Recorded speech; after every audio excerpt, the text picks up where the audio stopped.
श्री स्वामी समर्थ. स्वामी महाराज तुमच्या सर्व चांगल्या इच्छा पूर्ण करो ही स्वामींच्या चरणी प्रार्थना करते आणि आजच्या या नवीन व्हिडिओला सुरुवात करते.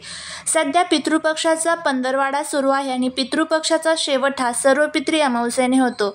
यंदा 2025 मध्ये सर्व पितृ अमावस्या 21 सप्टेंबर 2025 रोजी रविवारी आलेली आहे.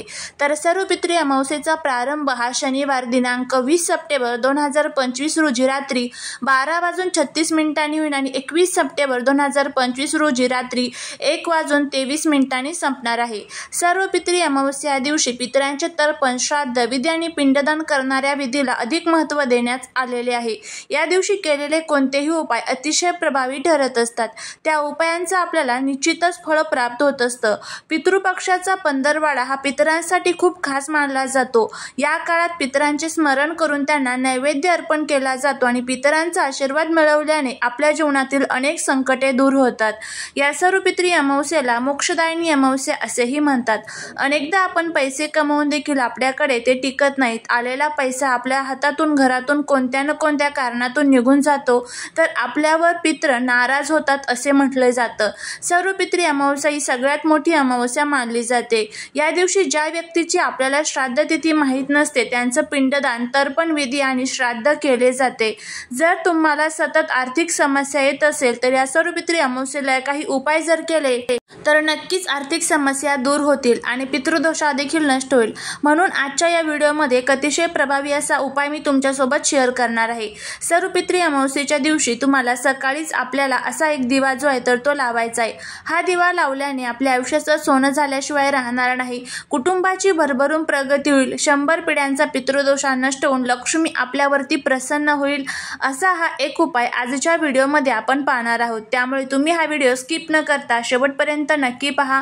चॅनलवरती नवीन असाल तर सबस्क्राईब करा आणि असेच माहितीपूर्ण नवनवीन व्हिडिओ पाहण्यासाठी बेल आयकॉनलाही प्रेस करा. म्हणजे जेव्हा कधी मी नवीन व्हिडिओ अपलोड करेल त्याचं नोटिफिकेशन सर्वात अगोदर तुम्हाला भेटेल आणि तुम्ही एक पण व्हिडिओ मिस करणार नाही. त्याचबरोबर कमेंटमध्ये जय माता लक्ष्मी लिहायला अजिबात विसरू नका, जेणेकरून माता लक्ष्मीची तुमच्या कुटुंबावरती, मुलांवरती अगदी भरभरून कृपाही होईल. काही उपाय हे आपल्याला सकाळी करायचे आहेत, काही उपाय हे संध्याकाळी करायचे आहेत. आजच्या व्हिडिओमध्ये मी तुमच्यासोबत 2 ते 3 उपाय शेअर करणार आहे. त्यामुळे संपूर्ण हा व्हिडिओ स्किप न करता शेवटपर्यंत पाहायचा आहे. आपण सर्वांनाच माहीत आहे की सर्व पितृ अमावस्या ही अतिशय महत्त्वाची अमावस्या मानली जाते. त्याचबरोबर सर्व पितृ अमावस्येनंतर दुसऱ्या दिवशी लगेचच शारदीय नवरात्रीला सुरुवात होत असते.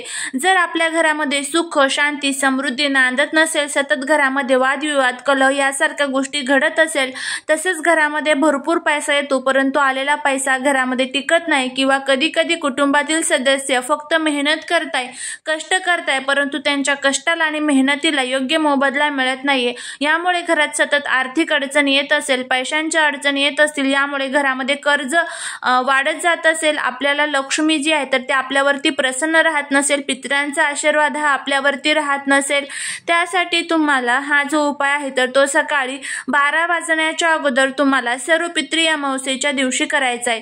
परंतु जर तुम्ही सकाळी देवघरातील पूजा केली आणि लगेच हा उपाय केला तर अतिशय उत्तम. तर तुम्हाला काय करायचं आहे बघा, एक मातीचा दिवा घ्यायचा आहे. जर तुम्हाला कणकेचा दिवा तयार करणं शक्य असेल तर तुम्ही कणकेचा दिवा सुद्धा जो आहे तर तो तयार करून घेऊ शकता. कारण कणकेचा दिवा हा सर्व दिव्यांमध्ये अतिशय श्रेष्ठ दिवा मानला जातो.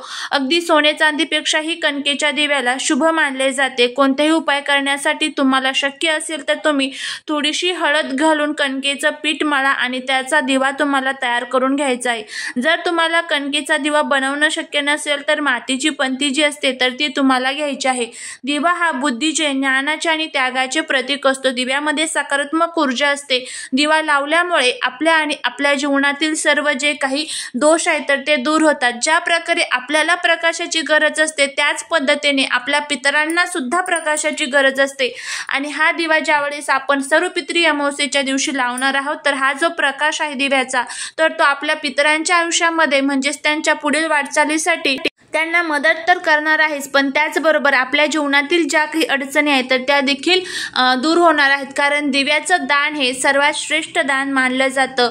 मग ते तुम्ही जर अमावस्येच्या दिवशी केलं तर यामुळे आपले पितृदोष, ग्रहदोष, वास्तुदोष, नजरदोष यासारखे जे काही दोष आपल्या जीवनामध्ये तयार झालेले आहेत तर ते सर्व दोष जे आहेत तर ते दूर होताना आपल्याला दिसत असतात.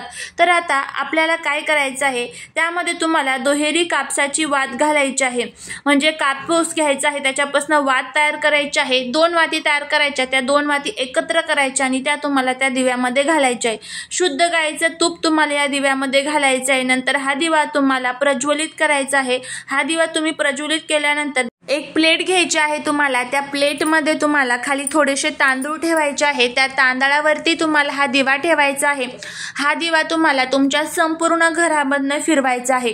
तुमचं हॉल, किचन, बेडरूम संपूर्ण घरातनं तुम्हाला हा दिवा फिरवायचा आहे.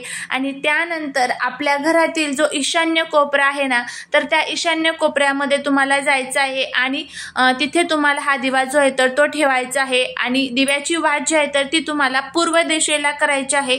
तिथे बसून त्या दिव्यासमोर तुम्हाला बसायचं आहे, आसन टाकायचं आहे आणि बसून तुम्हाला तिथे श्री सुक्तमचं पठण करायचं आहे. श्री सुक्तम ही देवी लक्ष्मीची सर्वात प्रभावी सेवा मानली जाते. आपल्याकडे पैसा येत नाहीये, घरामध्ये काही दोष आहे तर ते दूर करण्यासाठी श्री सुक्तम हे सर्वात प्रभावी असतं. तर श्री सुक्तमचं तुम्हाला 3 वेळेस पठण करायचं आहे.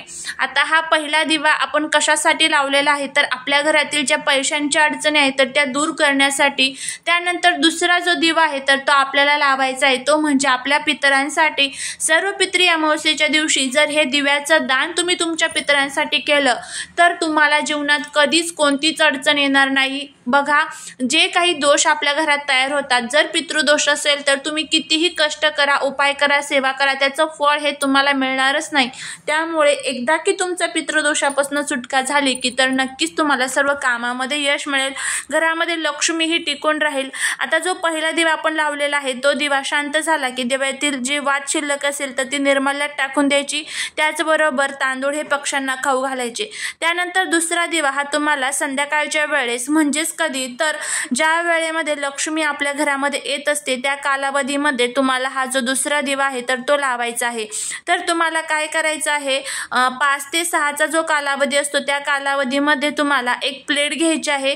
त्या प्लेटमध्ये तुम्हाला थोडेसे तांदूळ ठेवायचे आहे. त्या तांदळावरती तुम्हाला एक मातीची पणती ठेवायची आहे. या दिव्यामध्ये तुम्हाला एक वात टाकायची आहे, ही कापसाची वात टाकायची आहे. त्यानंतर या दिव्यामध्ये तुम्हाला मोहरीचं जे तेल असतं ना तर ते टाकायचं आहे. मोहरीचंच तेल टाकायचं, इतर कोणतंही टाकायचं नाही. त्यानंतर आपल्याला काय करायचं आहे तर या दिव्यात थोडेसे काळे तीळ जे असतात तर ते तुम्हाला घालायचे आहे. त्यानंतर दिवा प्रज्वलित करायचा आणि आपल्या घराचा किचन ज्या ठिकाणी असतं तर त्या किचनच्या ठिकाणी माठ असतो, त्या माठामध्ये आपण पाणी भरलेलं असतं तर ती आपल्या पितरांची जागा मानली जाते. तर त्या माठाच्या जवळ तुम्हाला दक्षिण दिशेला तोंड करून हा जो दिवा आहे तर तो लावायचा आहे. दक्षिण दिशा ही पितरांची दिशा मानली जाते. सर्व पितरी अमावस्येच्या दिवशी आपले पूर्वज जे असतात तर ते पाणी पिऊन त्यानंतर ते त्यांच्या पुढील प्रवासासाठी यमलोकामध्ये परत जात असतात. आणि ज्या वेळेस आपण हा दिवा तुमच्या घरातील माठाजवळ लावणार आहोत त्यावेळेस हा जो प्रकाश आहे तो त्यांच्यासाठी खूप महत्त्वाचा ठरणार आहे. त्यामुळे तुम्ही हा जो उपाय आहे तर तो नक्की करून बघा. तुम्हाला याचा खूप चांगला फायदा जो आहे तर तो बघायला मिळेल. झालेली सेवा ही महाराजांच्या चरणी रुजू करते. व्हिडिओ जर आवडला असेल तर लाईक, शेअर आणि सबस्क्राईब करायला विसरू नका. भेटूया पुढच्या एका छानशा नवीन व्हिडिओत नवीन माहितीसोबत. श्री स्वामी समर्थ.